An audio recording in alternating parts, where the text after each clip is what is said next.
Houve uma época em que Brasil era apenas uma palavra, mais tarde utilizada para dar nome a uma árvore, que devido à sua cor de brasa passou a se chamar pau-brasil.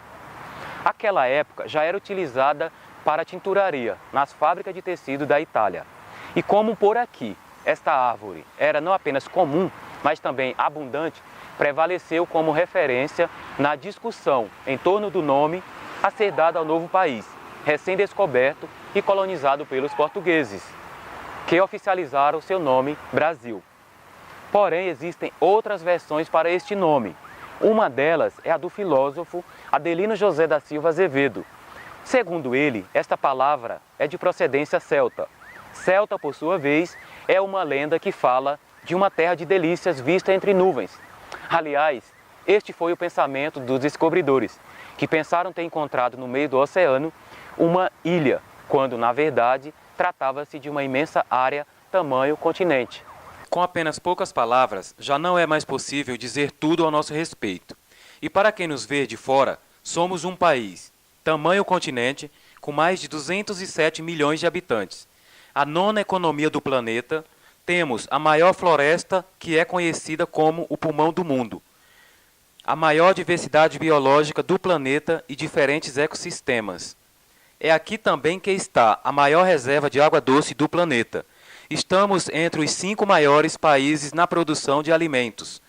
Somos o maior produtor de algodão do mundo. A nossa produção de soja é maior que a dos Estados Unidos.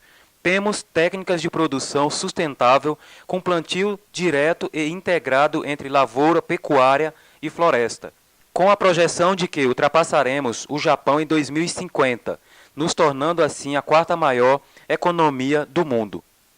Somos o país do futebol. A mais famosa e bem paga modelo do mundo é brasileira.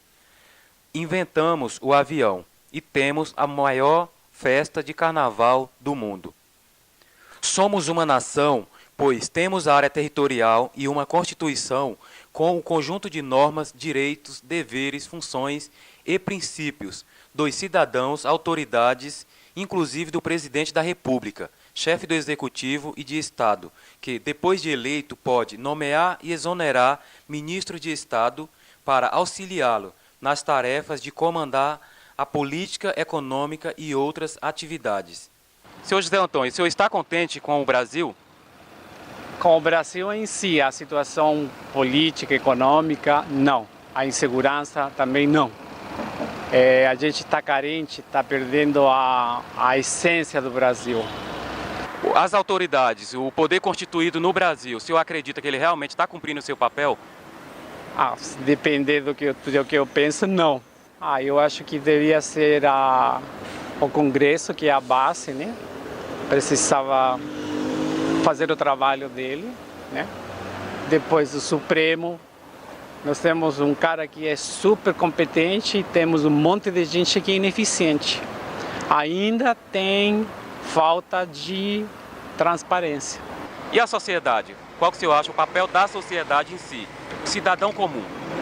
Eu acho que assim como cidadão comum, primeiro tem que ele sentir que ele mora num país e sentir que ele faz parte do vizinho, ele faz parte da família, ele faz parte do cara que mora lá na esquina, do cara que está na rua, das pessoas que estão... Porque está tudo integrado, tudo. Qual que seria o caminho para chegar aos resultados? No meu ponto de vista é tomar uma atitude. A atitude seria assim, ó. Eu tenho visto aqui das manifestações na Paulista. Eu tenho as minhas dúvidas. Ficar gritando aqui até chegar em Brasília, ela mingua. Uma gota de água no meio de um deserto. Tem que ficar na porta. Toc, toc, toc, na porta. Estamos aqui, queremos. Temos uma Câmara dos Deputados eleitos pelo povo para criar e alterar as leis, assim como o Senado Federal, que juntos formam o Congresso Nacional para votarem as leis mais importantes. Fiscalizar o Executivo, a exemplo da Lei de Responsabilidade Fiscal, que, aliás, teria sido esse o crime que levou à queda de Dilma Rousseff, ex-presidente afastada pelo impeachment. Temos também a Suprema Corte de Justiça, que, além de ser a guardiã das leis, assegura que todos são iguais. Esses poderes que, muito bem elaborados, aparelhados e autônomos, quando atuam, exercem funções, inclusive a de fiscalizar os trabalhos uns dos outros, como uma forma de equilibrá-los e garantir o pleno funcionamento de cada um deles, em favor da ordem e benefícios coletivos, levando sempre em conta os interesses da sociedade. Aliás, o que precisa no Brasil, se não ordem e progresso, como na bandeira? Afinal, alguns feitos da classe política se assemelham com as nossas vergonhas, que deveriam estar dentro das vestimentas, mas que, na verdade, eles, da política, parecem ter colocado a cabeça dentro da vestimenta e deixando as nádegas à mostra, numa inversão sem fim, pois o que sai de Brasília, cada burburinho ou notícia, vindas através da mídia, soa como uma liberação de gases, o famoso pum.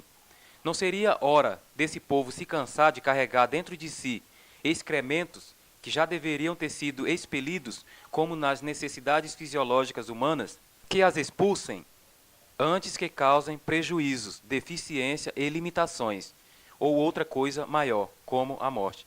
Não é preciso que haja incômodo apenas de ver o sofrimento do próximo, sentir a dor do outro.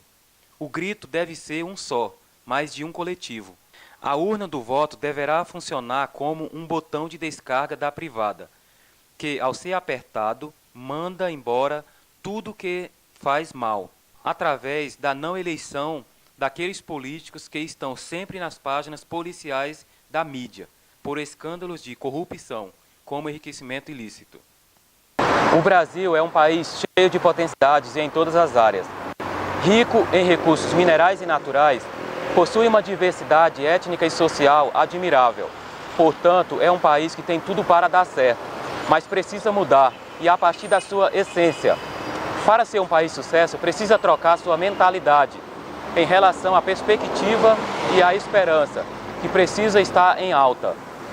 Os serviços públicos precisam ser de dar orgulho, não uma depressão social, em razão de sofrimentos causados por insegurança, medo e total descaso por parte do poder público, que, sobrecarregado, tem deixado o país apático e inerte, por incompetência daqueles que não são corruptos e corrupção daqueles que são os piores, como tem revelado a Operação Lava Jato no âmbito político e empresarial. Portanto, o destino do Brasil precisa ser mudado de fracassado para próspero e conquistador, algo que apenas o povo pode fazer com o poder que tem suficiente para isso.